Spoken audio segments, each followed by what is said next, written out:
I hit a tire on the freeway. That sucks. Because a tire piece just laid in the freeway. What happened? I hit it. Welcome to TikTok Theology, a podcast that tackles the major trending topics on social media that concern the Christian faith. I'm Megan. And I'm Steven. Today we have a very special guest and a very special topic. Yes. Worship. You like worship? I sure do. No way. I sure do. You who wrote one of the books on worship? Yep, one of them. One of them, because don't worry, there are lots. There's at least 5 out there, and I wrote one of them. Yeah, you did. You can say at least and then put any number behind that. Yeah, at least. You know what I'm saying? Yeah, for sure. Like, I'm at least 4 years old. Mm-hmm. I am at least 4 Yeah, years like old. when you buy a game and it's like 4 and up. Mm-hmm. And you're like, and I'm up. at least that. You're like, and up. I'm in the end up. You know what I'm saying? All right, well, today we're going to talk about contemporary versus liturgical worship. And this is big because, and I want to hear how you're hearing it from Gen Z. Yeah. But like back in the day, this is like worship wars. Like quote unquote worship wars. Yeah. Where they're like, yeah, we're going to battle. And then there's either going to be an organ or a guitar. And that's what's going to survive. Like, it's just, they were fighting. They were like, it got to the point where like one of them's insinuating that the other one's not really Christian, like just like kind of faux or whatever. As everything always does when it gets to the extremes. It just gets ridiculous. And, or like, hey, this is childish. This is not that. And they try to use biblical evidence for that. Always. And so I thought it would be good to have a conversation like that. Yeah. And we'll talk about the guest in a minute, but I'm going to argue contemporary worship and he's going to argue liturgical worship. But just right off the bat, we both love both. Yeah. So it's not really a versus kind of conversation. It's not really a versus. smackdown. No one's it's getting more, it's thrown more, over the ropes. Right. It's more of like why is contemporary worship good, and then why is liturgical worship good? Yeah. What are some of the pitfalls? Like we're gonna kind of get to that. Yeah, totally. How is Gen Z? How are young people viewing liturgical worship and contemporary? What I think is actually interesting and funny about the both and kind of conversation of contemporary and liturgical is, one, we've seen a draw towards liturgical worship or church services. Like we've seen like this like high conversion in Catholics, like that like young people are looking for this kind of like order and stuff, right? So I have seen that be true about like church styles, but I still think that Gen Z is like incredibly gripped by contemporary worship music. Yeah, totally. Like the biggest collectives are still the contemporary. huge collectives like Elevation, Maverick City, even though Maverick City's changed a little bit, SCU is on the rise in this kind of style, is like contemporary worship. Like it's very much like almost what you could call like the pop of the worship space, you know, where it's like it's got a vibe to it. And I have a million thoughts about, as everyone does, about like worship and stuff. And you and I have had conversations about like what we consider maybe what's corporate worship, what's private worship, what's maybe more praise than it is worship, like the millions of things that you can differentiate worship music to be. Yeah.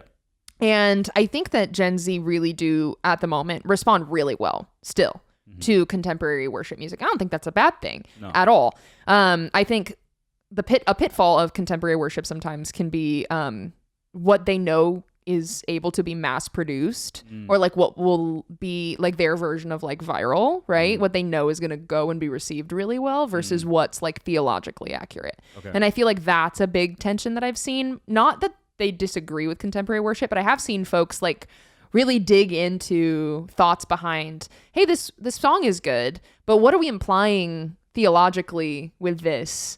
Because it feels like they wrote it because they knew it was catchy, they knew it would go well, they knew it would be received well, but like what are the theological implications of stuff that we're singing that's Elevation, that's Maverick City, all that kind of stuff. Yeah. So I think that widely we still, Gen Z and folks, and people in general, I think church world, all that, still responds really well to contemporary worship in like Pentecostal spaces specifically. But I do think that with that kind of widespread appeal, you ride the dangerous line of like, this is marketable versus this is theologically correct. Yeah. And also maybe influencers like crapping on a song or something in order to get views too. Yeah, we saw that with Reckless Love before social media was even what it is now. It's like people were ready to absolutely, or oh my gosh, it's Do It Again, where it's like he's never failed me yet, and people like trip out. I didn't even people trip out over like he's never failed me yet. Yeah, what do you mean? God can't fail. That can't apply, you know. So so all you need is kind of like a group of people, one person with a platform to be like, pause. Yeah. no, we don't agree with that. I think sometimes those critiques are legitimate. Oh, absolutely. But other times they feel totally contrived. Oh, for sure. Like, so yeah. But I think that's more the conversation I'm hearing more than we don't like contemporary worship. I think people across the board still very much like contemporary worship. And I would be interested to see if you actually asked a Gen Z to define what they think liturgical worship is, like what they would actually say. Oh, interesting. Because I feel like because even I'm like, I don't know. Is it just hymns? Is that what we're saying? Is it just hymns? Like, is that liturgical? No, I think they would be drawn to a liturgical space for sure. A sacred space, Yeah. Burning incense and doing stuff. And yeah. But when I think even liturgical worship, I'm not even necessarily thinking like, oh, there's a process of my engagement with worship that goes beyond just like raising of hands, which is why I think this conversation is good. Okay. Because I think it'll enlighten. Yeah. Just as much as it's a conversation between both and I think it will enlighten something that maybe they're not super familiar with, because I don't think I've ever really been in a liturgical worship space. Okay. In like my background. So I think that like even hearing our guest talk about it and where he ended up landing in his life and ministry, is you interested? I think I think it's something that's definitely worth engaging in. And as always, we've learned in these conversations, finding a middle ground of like, maybe a little liturgy every once in a while is good, but a little both and actually. And then some, dancing in the presence of the Lord. If there's a space for that too. Absolutely. Well, let me go ahead and introduce our guest. So his name is Chris Green. He is awesome. He's a pretty well-known theologian. Yeah. A well-known Pentecostal theologian. Yeah. He's a good friend of mine. He's actually one of my comrades in arms. Yes, a co-author in arms, if you will. We do a lot of stuff together, and we have for a while because he's a very, very artsy guy, poetic dude. Like the way he talks, he speaks with tons and tons of wisdom. Yeah. He's like I always call him like our Pentecostal mystic theologian.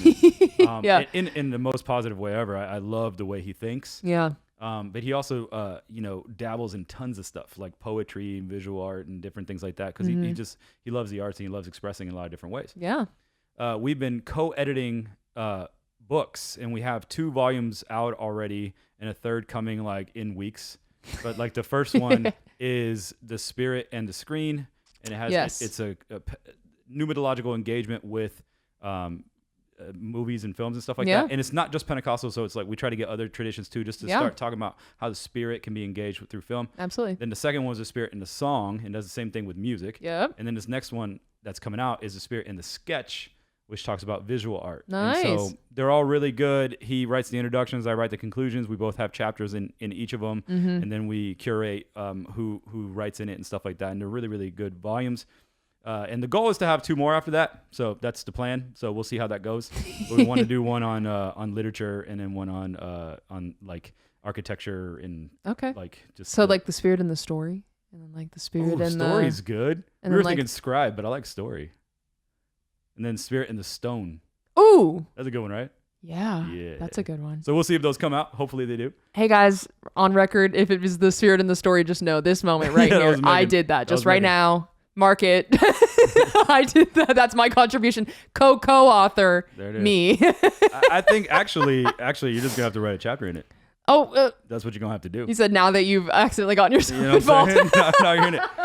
But yeah, so we did that, and we're also our interest group leaders, interest group leaders of the Worship and the Arts interest group in Society for Pentecostal Studies. Nice. He's a professor of public theology at Southeastern University. He's a bishop at the Diocese of St. Anthony, which is Anglican. But he really is an Anglican Pentecostal, and there's a slew of them, and they're really, really just phenomenal theologians, thinkers, and like I love that. That's part of our tradition, our broader tradition. He authored a bunch of books, including All Life Comes from Tenderness and Homilies and The Fire and The Cloud. He has a lot of really good stuff. He lives in Oklahoma with his wife, Julie, and his kids. And amazing. He's an awesome dude. And I think probably a lot of our listeners already know who he is. So let's just go ahead and tune into this conversation. All right, gentlemen. Well, I'm excited that we get to hear from you both today, not just because you have different perspectives, but because you've actually worked together. So you have a lot of context for each other. I think it'll be very good to hear from the two of you in varying perspectives, and then as people who work together and have a lot of love for each other, which I think is the heart of the cordial dialogue we're trying to do in this season. So right off rip, give us some background of your worship background and what it is that has drawn you towards your current expression of worship. Go ahead, Chris, start us off. Thanks for the question, Megan. It's good to meet you. I I want to register right now. I want to argue for a bit about the word expression at some point, but I'm going to answer the question the way you mean it first, because I know what you mean. I know what you're asking, and Fabulous. I want to try to answer that question honestly, and then maybe circle back to why I trip over that word a little bit. Perfect. Sounds good to me. So I was raised, and Stephen knows this well, I was raised what I call like sweat and blood Pentecostal, right? So we were old school holiness Pentecostals, rural church in middle Oklahoma. We were in church all the time, and we were in church for a long time every time we were there. It was always intense. Usually it was a sermon about hell or the risk of hell Hmm. or the promise of heaven. So, there was a lot of like it was very charged. Like it was intense. In fact, when I moved away to Bible school and I started attending chapel at my Pentecostal Bible school, which was really the first time I'd been outside of the churches I had grown up in, that little circle of churches. Mm-hmm. It felt unreal to me. It wasn't intense enough. I mean, I didn't feel that my life was at hazard, and so it didn't seem real. Yeah. And I think I would characterize that, and I have a lot of fondness for it, by the way. I mean, it sounds like I'm mocking it, but really, I'm very fond of it. Mm-hmm. I don't think it's replicable. I don't think it's a model you can just enter into without having been raised in it from birth. But for what it was, there was a kind of beauty to it. I mean, it was peculiar to those people, but authentic to them as well. Yeah. And so there, again, I have many fond memories of it. And it wasn't all toxic by anybody. Some of the people were, but the worship itself was not. Mm-hmm. And at its purest and best, I think the worship was otherworldly in the best sense. Like there was a real sense of this world is not our home, and we shouldn't expect life to open up in front of us neatly. We are going to suffer, and we shouldn't be surprised by that. We're going to face trial, and we shouldn't be surprised by that. Mm-hmm. But there is this hope, right? That God will keep us, and that in the end, we'll be drawn into the future God has for us. And because of that, a lot of there was a very intense emotion in the worship. So lots of tears, lots of shouting, lots of cries, and is very physical as well. Not just hands raised, but people dancing or running, whistling, jumping, falling on the floor, wailing. Like it was in that way, it was fully embodied. And Mm-hmm. I, both theologically and personally, I have, again, deep affection for that and recognize it as its own kind of good, right? But as I grew up, I found that I couldn't quite fit there. Like even though I feel like it could fit in me, I couldn't quite fit into it. And this is, cutting a very long story short, but over the course, I would say, of a decade plus, I kind of grew down from that into the roots of that. So all of that Pentecostalism, old school Pentecostalism, is really the outgrowth of Anglican revivalism, a certain kind of pietist Anglicanism. And so I essentially grew down into the root systems of the spirituality I grew up with.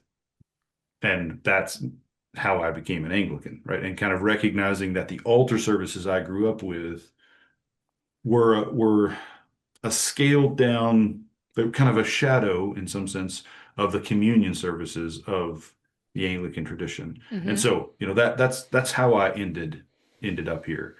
And the reason I said I stumble over the word expression is that I think that what I grew up with was an expression. It was a style. Mm-hmm. But I don't think that all worship fits evenly on a scale of expressions or styles, if that makes sense. That's really the point that I think would be good for us to discuss at some point. Sorry for the long-winded answer, but that gives you a sense of how the shifts happened and maybe some of what they mean to me. That's great. That's great. Yeah, so for me, what I think is interesting is we kind of come from two different streams, but like equally prevalent, and in especially in America, of two streams of Pentecostalism, because mine is a very global Pentecostalism, and yours is a very rural American Pentecostalism. Yes. And so that's a completely different way of thinking about it. When somebody says, "What is Pentecostal?" they could have something completely different in their mind. And so for me, this has Meagan has heard me say this about 900,000 times, but I am half Puerto Rican and half German. And Chris has probably heard me say it at least 100 times. You know what I mean? Yes. But, more than once, I'll say that. More than once. But I say it all the time, and it is really, really important to my upbringing. I was born in Schillingsfürst, Germany. My dad is Puerto Rican, born and raised, and half of my family lives in Puerto Rico, and then the other half is my mom's side. They live in Germany, and then we have some of us in the States. But I really am not this kind of rural American upbringing. There was a time of it that was, but it was always this kind of like dialogue between traditions. It was always this kind of transnational dialogue that I kind of grew up in. And so you have my dad was a missionary when I was born. He originally went to Germany because he was stationed in the army, and he went to Ansbach, which is an army station, and that was a few minutes from where my mom grew up in Schillingsfürst. And they met, they got married, and it's a long story short because they have a really dramatic, awesome movie-like story. But they got married in Puerto Rico. My mom's family was very, very racist. My dad was Afro-Caribbean, and so they had a whole bunch of problems. There's this dramatic story of reconciliation between them. And my German side got saved. And when my parents got married, they weren't saved either. So like everybody has these kind of dramatic stories of being saved and brought out of cycles of sin and poverty and all sorts of stuff like that. But when I was born, both my sisters were born in Puerto Rico.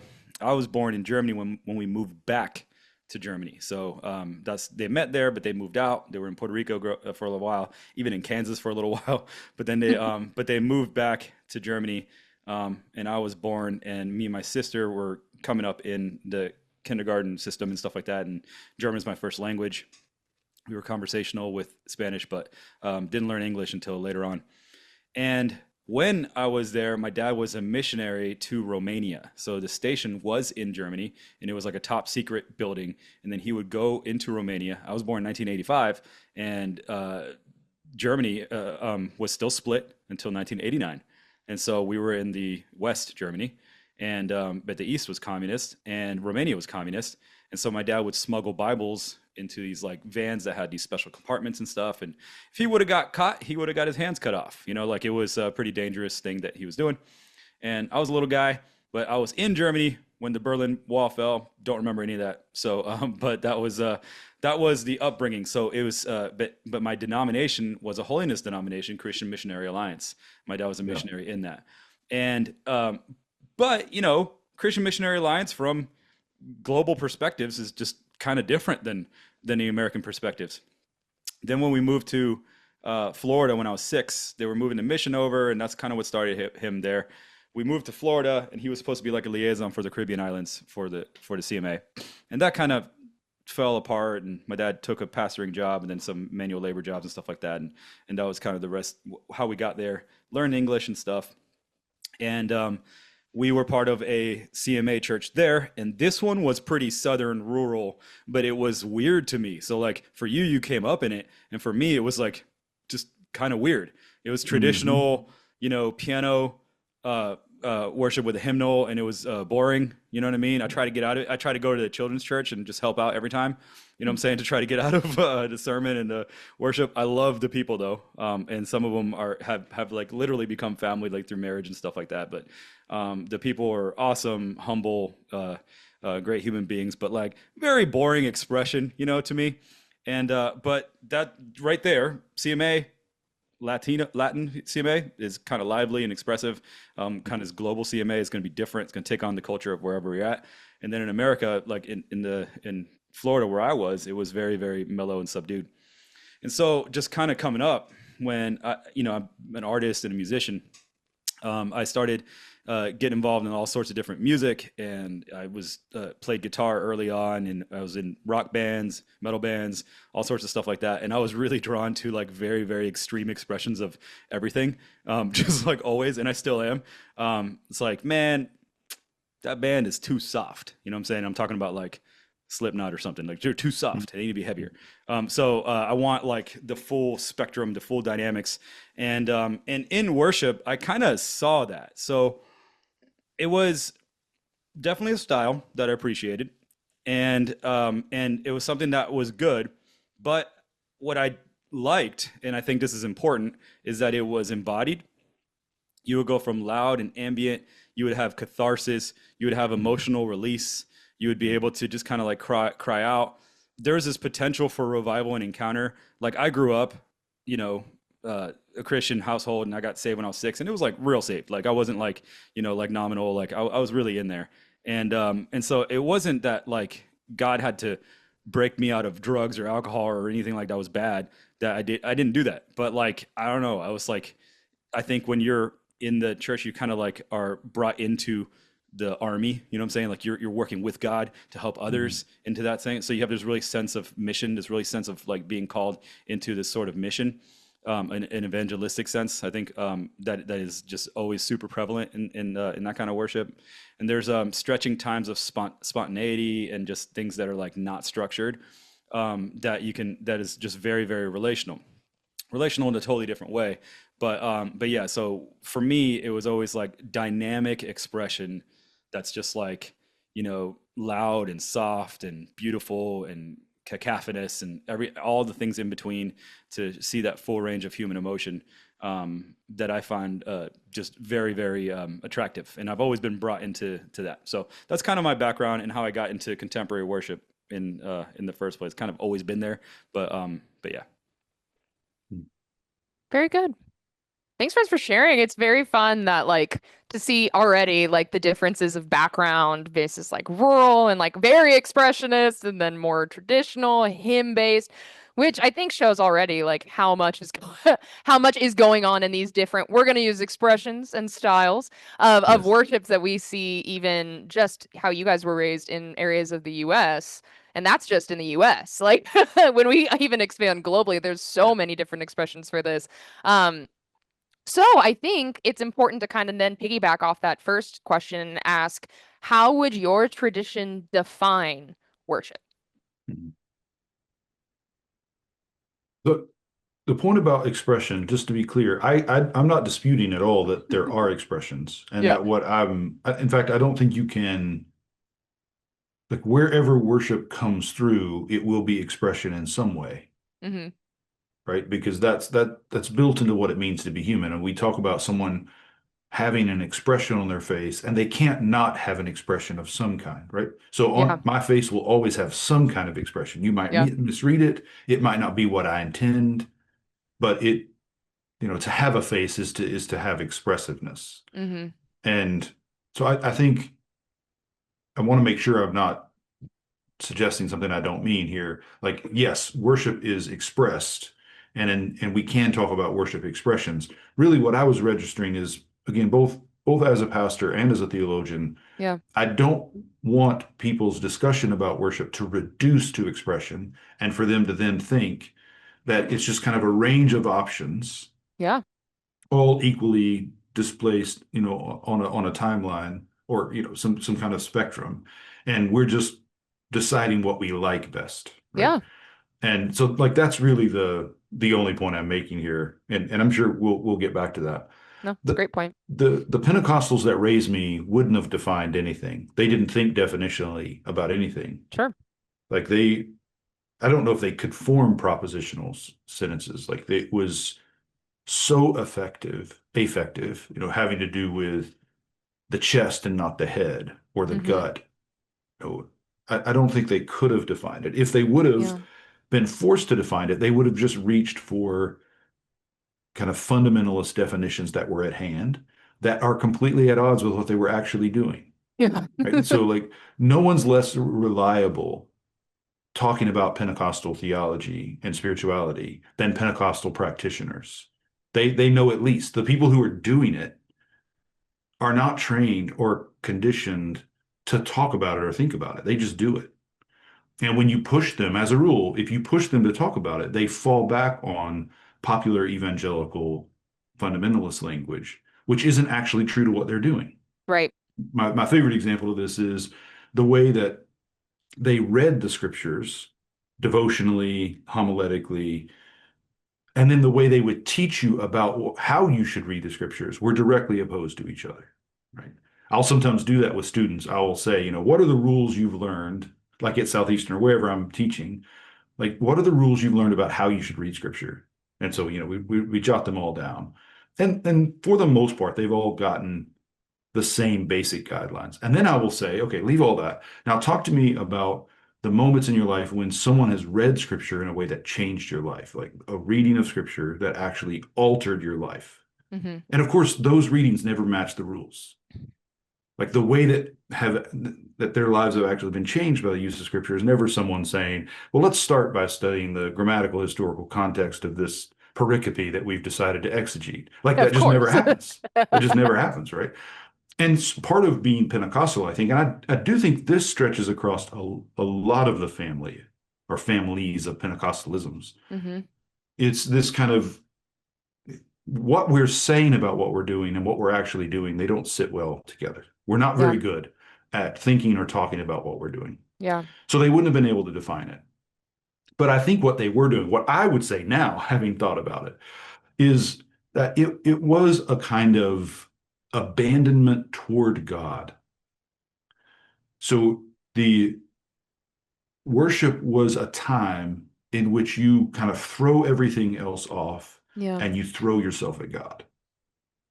And like I find that deeply moving. I think it's incredibly risky because there's a lot that's going to come up when you're living with that kind of abandonment that most churches, most congregations and communities don't have the wherewithal. They don't have the pastors, they don't have the elders to navigate all that comes up when you're living with that kind of abandonment.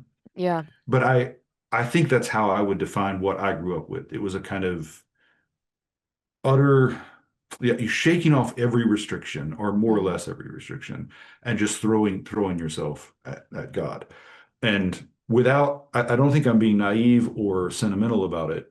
Yeah. I think that's beautiful, incredibly risky and unsustainable, but in and of itself, it's a wonder. It's a wonder. And I'm grateful to have tasted it, right? To have been a part of it for a while. Yeah. Chris, could you talk to us a little bit about how your current tradition, Anglicanism, how they would define worship as well?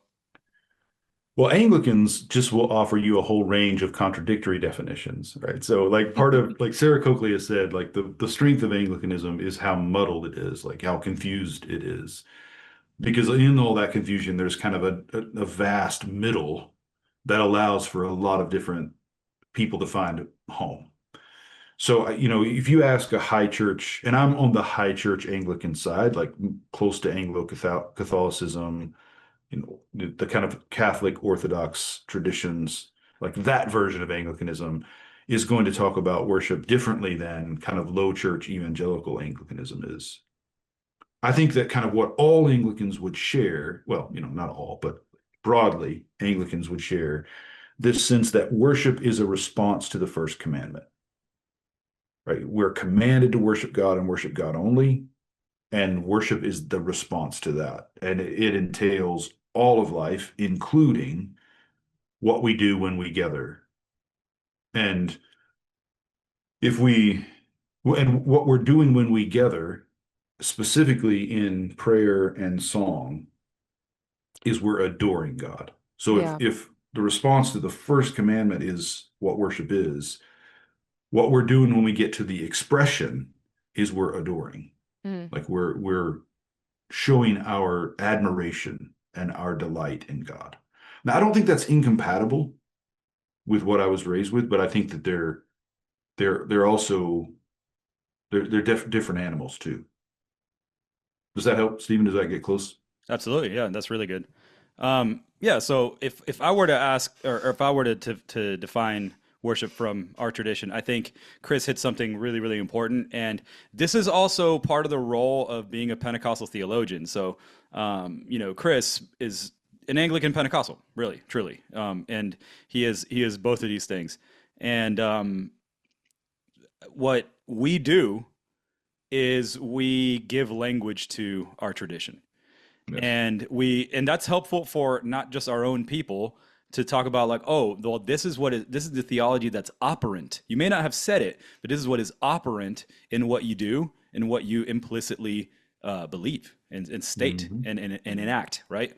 And so our operant theology, we try to name it. We try to name it in a way that is authentic and real, that goes towards our kind of general biblical hermeneutic, going from Luke, Acts, and Pentecost and stuff like that. Like we do this, and we do it very frequently for our own people, but then also to help other traditions understand what we would even say and what we would talk about. And SPS, Society for Pentecostal Studies, there's a handful of and like more than a handful. This is a pretty big constituency of Anglican Pentecostals, and they think very deeply about stuff. And it is, he said, it's like just go further down the route, and then you're going to see John Wesley was an Anglican. You know what I mean? Like this is where he comes from. It's their grandfather. So there's tons of congruence there. But it's nice to talk about here where we're kind of differentiating the high church and low church, that liturgical versus the contemporary thing, because we see those two expressions really in the same family, which I think is really, really interesting and but also going to be beneficial for people to hear. So how would Pentecostals define worship? Poorly. They would define it poorly. They would say it's the music part of the service. You know what I mean? That's what we hear over and over again. Like, what's worship? Oh yeah, that's when we do Bethel and Hillsong and stuff like that. And generally speaking, that's not what worship scholars ever define worship as. But that's what practitioners will say. They'll say it's just the worship music. They'll just totally merge those two things together. And the music part of the service is part of what worship is, but worship in a broad sense is something, is any encounter with God. It's anything that we have. And I think Pentecostals believe this. And so that's the operant thing that's going on. It's like when you hear a sermon, that is definitely an act of worship in Pentecostalism. When we are praying for each other, laying on hands, when we are giving, when we're scripture reading, studying, and stuff like that, we feel the Spirit in all of these things. When we give testimonies, my friend Chris Green wrote a whole book on communion and the sacramentality on it in Pentecostalism. And then our mutual friend Andrew Ray Williams wrote one about baptisms, water baptism, and the sacramentality involved in there. So we Pentecostals do in an implicit, operant way see all of that as worship. Anything where two or more gathered, when we are here and we're encountering God, fundamentally Pentecostalism is a tradition of encounter. And so when we are encountering God, we are worshiping God. Now, one thing that's, I think, interesting and a beautiful thing about our tradition is that music in specific takes on a specially sacramental role that other traditions don't name really, or don't really operate in that. It's like sometimes you'll see evangelical traditions just basically have the music set up a sermon or set up something like that. Whereas in Pentecostal worship, very frequently, the music is part and parcel to every aspect, every single expression of worship that's happening here. If it's scripture reading, if it's prayer, if it's whatever, you got something going on that's musical, something that's going on that's effective in the background. And they are like tied together in a very kind of cohesive way. Lester Ruth and Sui Hong Lim. I'm not exactly sure the tradition of Sui Hong Lim, but Lester is Methodist, and he's been coming to SPS for several years now. He's been writing about Pentecostal worship, and he's a brilliant guy. And they wrote in this book called Loving on Jesus about the sacramentality of music in Pentecostalism, and something that I don't think a Pentecostal would ever say. They hardly ever even use the term sacramentality. But that's something that is absolutely happening when we, be enthroned upon our praises. That's kind of a verse that expresses exactly what Pentecostals believe is happening. Whenever we are praising God, Jesus is enthroned. It is sacramental. He is not off his throne when we're not praising God, but it is us acknowledging and putting ourselves towards that reality that God is enthroned. And so I like to talk about worship, and the way I define it in my classes and stuff that I teach in my books and stuff is turning our hearts towards God as a response to God's self-revelation. So this is an active definition rather than passive. We're not reflecting merely God's goodness back to him, but we're responding to God. God initiates the conversation. We respond to God. And it is an idea that the Spirit is everywhere. This is another thing. We're a highly pneumatic-centric community and tradition. We know the Spirit is everywhere beckoning us to him. And so when we realize ourselves, we're turning our hearts towards what God is already doing. And so that's how I like to talk about it. And whenever I say that to any Pentecostals, they're always like, yeah, that's what it is. And that's what happens a lot is you give language and then you're like, oh, okay, that is what was going on. I just didn't have the language for it.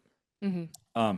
So yeah, but to talk with, to kind of piggyback off of what Chris is saying, that gap between how to define things and then our ability to name, but also theologize through a tradition, like just be able to talk through this stuff. And like, not only is it great, but like Pentecostal worship is crazy potent. It's crazy responsive and awesome that so many people are grappling onto. There's so many traditions that are interested in Pentecostalism because of worship and how it is so incredibly translatable across cultures. And it's this embodied expression of response of just like, hey, we're here to encounter God. That is just such a natural way to approach worship. And I think it's something that Pentecostals do. And I think sometimes traditions have moved away from that, like from the very embodied natural thing. It's like, all music, historically speaking, was part and parcel with dance. Music and dance went together. If you look at all of these like ancient tribes and all that kind of stuff, any expression of music that's ever recorded about anything, there's always some kind of communal dance happening with music. Like those go together. And then in modernism, in Western modernity, there was a strong move away from that. We have this contemplative listening to music, appreciation of music, where you sit quietly and take it in. Now, is there something beautiful about that too? Yes. But there is, in a sense, something unnatural about that. And that's something that I think is important to notice.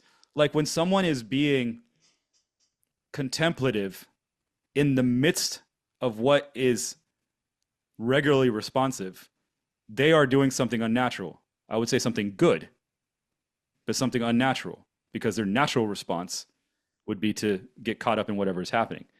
But then a very restrictive. So we hear even calls in the Bible to do the unnatural thing, to do Sabbath, right? To be still and all these kind of things. And I think those contemplative high church traditions do that. But at the same time, there is a sense where it is unnatural. And so to what extent do we go towards the unnatural to a detriment? And then to what extent is it good? And then what extent in Pentecostalism do we just do the things that feel human and right as expressions? Yeah. And do we not give ourselves into the things that are actually going to be, they're going to take us out of where we need to be, right? One thing I think is important to register here, and I mean, Megan, you take the conversation where it needs to go, but I think part of our problem, I don't want to overstate it as a problem, but I think where a lot of conversations end up getting stuck, and I'm having, memories come up for me right now, being in conversations like this one that were less friendly between people who had less respect for each other, perhaps,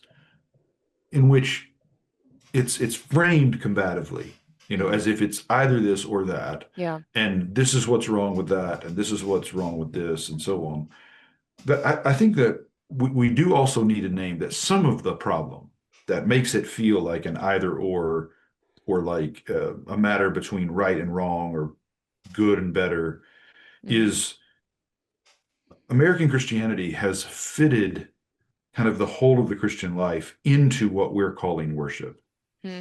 So like we're kind of expecting everything that we are and should be to be present in that 2 hour and a half, hour-long thing we call a worship service. And I think that's fundamentally wrong. Like I think that we do not want to reduce a tradition to the way that they do that worship gathering. Any tradition. It is more than that. It needs to be more than that. We need different kinds of times and different kinds of spaces and different seasons. And I think the point that Stephen was just making is that I don't think you can be human without music and dance. I think there are various ways of that showing up in your life. I don't think it has to be, present, in that 2-hour service to be present in the spirituality. Yeah. Right? Yeah. Part of our problem is we're trying to force everything that we think matters. We're trying to force everything into that space. And I actually don't think it will all fit. So and then of course that raises other questions about what is that time for? Like on Sunday when we're gathering for those 2 hours, what are we doing when we're there? And how does it relate to the whole of the life we're called to live? And of course, that's a different conversation for a different day. But I think we at least need to put a pin in that for people who are listening to this conversation to know, like, those are the other conversations you've got to have in order for this one to really start to make sense. Yeah. There's a compartmentalization that could happen with like a Sunday morning worship, and then just everything else you go on here. And worship scholars in general, we've written about it, everybody writes about it's a lifestyle of worship. If it is about encountering God, that should be an everyday thing. That should be a all the time thing. It's a prayer without ceasing type thing. And so there is something, I think, interesting and beautiful about the family getting together, the corporate communal aspect of we get together. But exactly what you're saying, if that becomes the only thing, then we start, compartmentalizing our faith, and we get into a lot of the problems that we get to. I think even nominalism becomes a thing because of that, So yeah, that's really good. That was excellent. If you want more, you can read books by the both of them. Hey. That's right. But because they do write as well as they talk, I promise.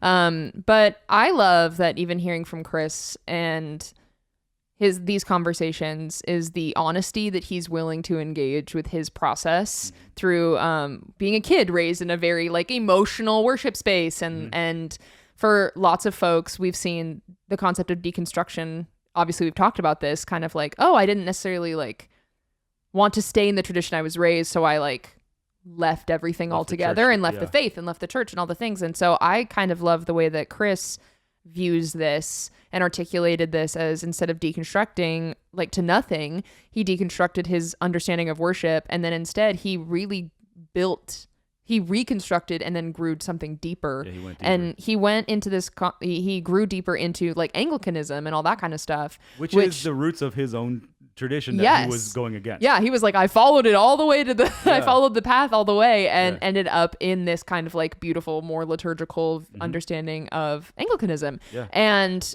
I think that's really, really beautiful. It is. That both interpretations, both expressions, both groups of folks love the Lord deeply, and they worship with much, much intention and with their hearts. And they can look very different. And that can be okay. And he can still give so much respect and love to who raised him in the communities that were big and loud, maybe, and can also really love where he ended up. Yeah, that's perfectly stated. Yeah, I can't wait for people to hear the second half of this conversation. But until then, we'll see you next time. See ya. Hi, friends. Thank you for listening. If you like this episode, please go ahead and subscribe, share the podcast wherever you get it, on YouTube, Spotify, Apple Podcasts, and spread the word about TikTok Theology. The best way you can help us is actually by sharing the episode. If you liked it and you know someone that would benefit from it, please share it with them. Our heart is to help people navigate these difficult issues in these really hard times. We'll see you next time. See ya.